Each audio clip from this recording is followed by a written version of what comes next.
40 വയസ്സാണ് അയാൾക്ക് പ്രായം.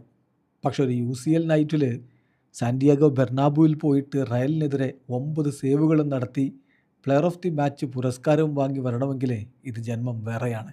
യെസ്, മാനുവൽ ന്യൂയർ ഒരിക്കൽ കൂടി തെളിയിച്ചിരിക്കുന്നു, ലോക ഫുട്ബോളിലെ ഏറ്റവും മികച്ച ഗോൾ കീപ്പർമാരുടെ നിരയിൽ ഇന്നും താനുണ്ടെന്ന്. 2-1 UCLൻ്റെ ക്വാർട്ടർ ഫൈനൽ ആദ്യപാദ മത്സരത്തിൽ ബെർണാബുവിൽ ബയൺ മ്യൂണിക്ക് റയൽ മാഡ്രിഡിനെ പരാജയപ്പെടുത്തിയത്. നിരവധി അവസരങ്ങൾ റയലും ഉണ്ടാക്കിയെടുത്തു. 10 ഷോട്ടുകൾ ഉതിർത്തതിൽ 9 അയാൾ തടഞ്ഞിട്ടു. അവിടെയാണ് റയലിന് കാര്യങ്ങൾ ബുദ്ധിമുട്ടായിട്ട് മാറിയത്.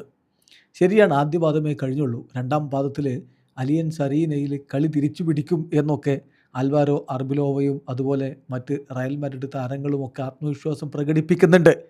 ലോകത്ത് ഏത് സ്റ്റേഡിയത്തിൽ പോയാലും റയലിന് വിജയിക്കാൻ പറ്റുമെന്നാണ് അർബിലോവ പറഞ്ഞത്. പക്ഷേ അവിടെയും ഇയാളുണ്ടാകും അവരുടെ ലക്ഷ്യങ്ങൾ തടഞ്ഞിടാൻ, ലക്ഷ്യത്തിലേക്ക് പോകുന്നതിൽ നിന്ന് റയൽ മാഡ്രിഡിനെ തടയാൻ. ഇപ്പോൾ ഈ മികവ് കണ്ടിട്ട് അദ്ദേഹത്തോട് ചോദിക്കുകയാണ്, അടുത്ത വേൾഡ് കപ്പിന് പോകുമ്പോൾ?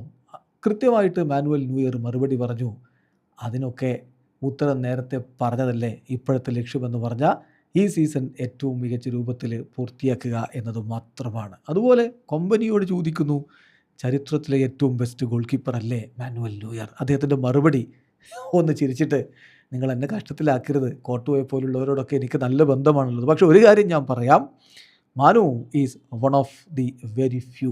ഇത്തരത്തിലുള്ള താരങ്ങളെ നമ്മൾ അധികം കാണില്ല. ദീർഘകാലമായിട്ട് അദ്ദേഹം ഇത് തന്നെ ചെയ്തുകൊണ്ടിരിക്കുന്നു.